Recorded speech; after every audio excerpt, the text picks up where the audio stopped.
Greg Devereaux, CEO of San Bernardino County, involved in initiating this really, I think, extraordinary visioning effort in San Bernardino, not simply for San Bernardino, but for all of us, I think, in California to look at and ask what lessons it has for ourselves. Of course, one of the obvious criticisms they often make of visioning efforts, you spend all the time in the formulation, it's adopted, people cheer, the band plays, and then go back to business as usual. And so I think one of the things you might explain that it was more than simply getting people to cheer and the band play once you had a vision adopted.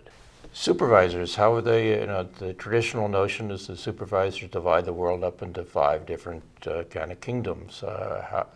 How have they responded to this idea of a vision? Well, incredibly well. And it's really helped internally to start breaking down the silos within the organization. Counties are even more siloed than cities because of not only districts, but separately elected constitutional officials. Early in my career, I was one of those city managers that if somebody came to talk to me about a problem in our schools, I'd say, oh, no, wait, you don't understand. You elect a city council, I work for the city council, we're responsible for these issues. There's a school board that you also elect, they have a superintendent. If it's an education issue, go talk to them. But I was short-sighted. We ended up adopting 2 primary goals, overarching goals, and then each of the element groups has their own things that they're working on.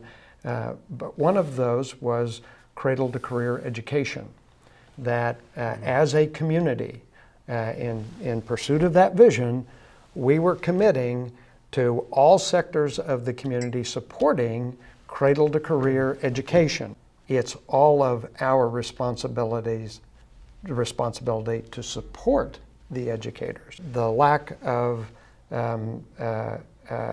preparation before a child got into kindergarten or first grade because no reading was being done, the number of words being spoken in the household weren't sufficient to prepare the child.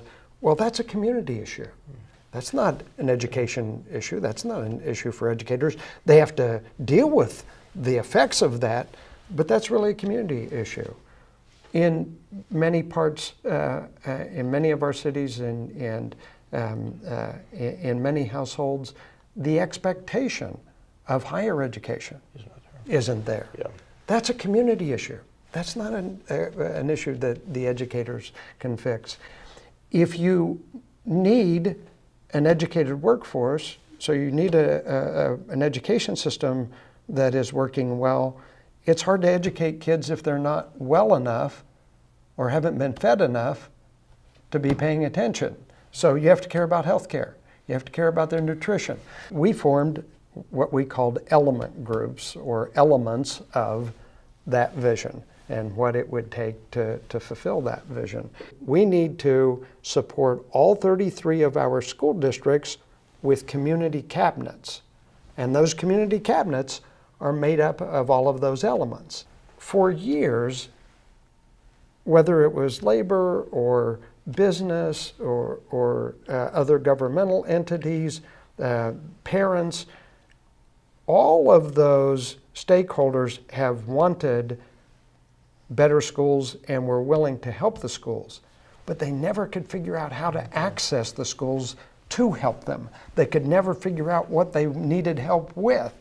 The community cabinets are becoming that. Yeah.